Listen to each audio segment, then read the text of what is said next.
no? Eto guys, pag-usapan natin, ang post nitong si Romeo Pokis nito, no? Itong bata ni Iyutman, okay? At bukod rito, meron pa siyang naunang i-post na official statement ng UPI, yung grupo nila, no? Na mga ulikba, ano, no? Mga siraulo, okay? So eto, basahin natin sinabi niya rito. PNP, White Ribbon Rally generally peaceful. Sabi raw ng PNP, sabi naman niya, no, it was very peaceful. Why? Very few attended.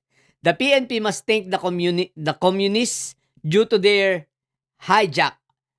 The PNP must thank the communists due to their hijack. The INC, UPI, and DDS withdraw support and dissuaded their members from attending. O yan ha, okay. So parang ang sinasabi niya, aba, kaya kakaunti ang dumating based sa report ng PNP dahil kakaunti naman talaga, dahil sa, ayan na nga, hindi, nag-withdraw sila ng support, wow! At sila ay hindi nagdesisyon na hindi na sumali. Teka lang. Eto, isa-isahin natin. Unang-una, Poke. Retard na si Raulo, no? Unang-una, anong i-withdraw nyo kung hindi naman kayo imbitado, tanga? Paano ka mag-withdraw in the first place? Hindi nga kayo imbitado. Tinatakwil nga kayo. Kaya kayo nag-withdraw, naglabas pa kayo ng mga official statements. Ikaw, yung Sara All, itong kay Bibian Beles. Dahil nga, para masabi kunwari, kayo ay aktibong sasali at ma-participate. At nagsabi kayo na kayo, kumbaga gusto nyong ipalabas na kayo ay opisyal sanang kasali doon. Paano kayo magiging kasali? Tinatakwil nga kayo. Pangalawa, paano kayong magwi-withdraw kung sa una't-una pa lang ay hindi naman kayo imbitado. Hindi naman kayo opisyal na kasali dahil alam nga ng mga nag-organisa nito na kayo ay didilis. Alam naman nila na pag didilis, syempre mga siraulo yan, mga bobo at may sayad. Bawal sa rally na yun ang may sayad. Diba? Paano sasabihin mo? Ang sabi, yung INC raw nag-withdraw. Paano hindi mag-withdraw rin ang INC tsaka hindi rin naman sila imbitado? Pangalawa, pagod na ang mga miyembro nung nakaraang rally nila. Baka hindi mo na alalaman. For your information, Mr. Retired General na Raulo, no? Maraming mga tumiwalag na miyembro ang INC. Ngayon, takot na silang madagdagan pa yung titiwalag sa kanila. Dahil marami na rin ang nagbanta na kapag umulit pa sa kanilang kalokohan, ang INC na yan ng rally-rally at pakikisawsaw sa politiko at magsisisigaw ng BBM resign at ipagtatanggol ay si Sayad, di baga, marami na naman ang titiwalag. At yan ay marami ang nakakaalam, marami ang tumiwalag sa INC. Di baga, kaya natatakot na rin ang mga yan. Nung nakaraan pa, maglulungsad sila sana ng rally, nakapagpaprint na nga ng mga panibagong t-shirt. Anyari, bakit hindi natuloy? Kasi marami ang nagbanta sa kanilang mga miyembro na sila ay aalis ng tuluyan, titiwalag dahil pagod na sila. Pagod sa kalokohang ito na pinaggagawa ng INC. Di ba ga? Sa totoo lang, sa INC, ang mga siraulo naman dyan ay yung mga jakon at mga nasa taas, mga pamunuan. Yung mga nagkakamal ng pera, tumatanggap ng bayad galing sa mga politiko, pero yung mga miyembro na iba na matitino, wala naman pinapakinabang doon. At sila naman ay sincero na kaya sila umanib ay para talagang as religion, no? Hindi political parties.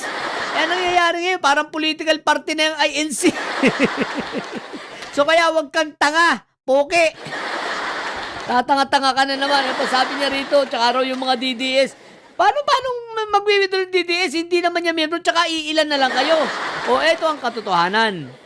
Sasabihin ko sa inyo. Sa totoo lang, hindi ninyo kaya kasi na makabuo pa ng rally. Bakit? Dahil kayo mismo ay watak-watak na. Kita mo, nandun yung grupo ni Mike Diferencia na ang dinadala ay si Barbie Baste. Diba? Pumunta pero syempre, hindi sila welcome. Kaya nandun lang sila sa isang tabi na parang basang sisiw. Iilang piraso lang sila. Ang nag-iingay nga lang doon, si Ilong Ranger. At nandun pa si Ludobeca na akala mo anti-corruption. Ludobeca, kilala kita, bobo. may anti-corruption ka pang hinayupa ka. Parang hindi kita kilala ng naging kapitan ka pa lang dyan sa Batasan Hills. Kung gaano ka kakorap na hinayupa ka. No? Kung gaano ka kakorap, tapos naging tao ka ni Herbert. Hanggang dyan sa naging konsel ka, parang ka namang hindi korap. Eh, grabe ang korupsyon mo, hinayupa ka. Hindi lang korupsyon ha, marami akong alam sa'yo, bobo. Kala nito ni Ludubeka. So, nasa likod niya si Ludubeka doon sa video, no? So, iilan lang kayo. Ngayon, Poke, kung talagang malakas kayo, bakit hindi kayo makagawa ng sarili niyong rally? Kung matibay kayo at madami kayo, ang dami niya DDS, nandidilis. At sabi nila, 32 million kayo eh. Bakit hindi kayo makagawa? Kung madami talaga kayo. Sige nga. Ang totoo niyan, wala na. Lusaw na ang didilis. Okay? Lusaw na. Sa totoo lang ang totoo lang naman dito talaga yung sa sinabi niya, yung peaceful rally. Naging peaceful talaga. Dahil wala kayo doon. At nagdesisyon kayo dahil nga tinatakwil na kayo, kaya-hiya kayo. Diba? So ngayon, kung gusto ninyo talaga, bakit hindi kayo gumawa ng sarili nyo rally? Ipakita ninyo na madami kayo. Diba? O may suporta pa kayo ni Lepiste Libintador Isa pang siraulong congressman sa Batangas na handang magbayad at maghakot. At least baka kay Lepiste hindi na may estapa yung mga binabayaran ninyo. Diba? Hindi na may estapa yung mga taga-payatas, yung mga binibigyan ni Ludubeka at ni Mike Diferensya ng tigli 5 kilong bigas na mga taga-distrikto ng Quezon City. Diba? Baka madadagdagan na at pupunta na sila dahil hindi nyo na-estapahin yung mga taga-Tondo. Diba? Yung mga taga-pasunta mo dyan sa Quezon City, may Batasan, diba? Yung mga taga-IBP Road na iba, diba? Baka naman itong si Lepiste hindi na mga-estapa, di madadagdagan kayo. Kaya ang gawin nyo, mag-organize kayo. Mag-organize ulit kayo ng rally. Ang hilig nyo sumausaw sa rally lang may rally.